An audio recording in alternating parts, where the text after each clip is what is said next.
Hey everybody, Nicole Sauce here, doing some more harvest cooking stuff.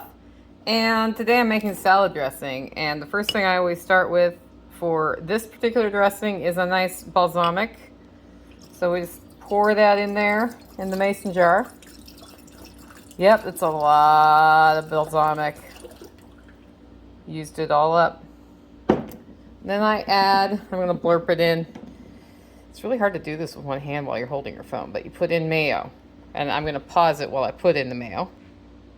So you can see it's about a 1-to-1 ratio of that. And then I've got about 2 tablespoons of Honeybee's Kitchen lemon garlic dill.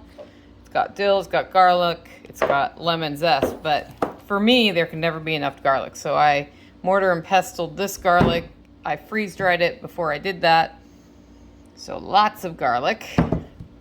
And then salt.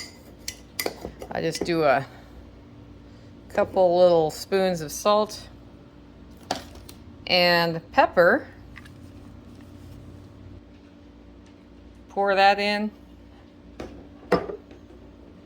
And then we get some olive oil up to the top, right below the rim, so there's room to shake.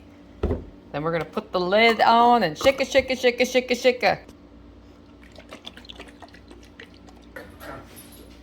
So once it's mixed, that took me about 2 minutes of shaking. So full disclosure, I open it up, take a little taste.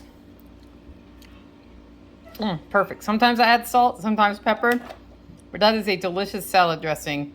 It's so easy to make, you will never buy store-bought salad dressing again.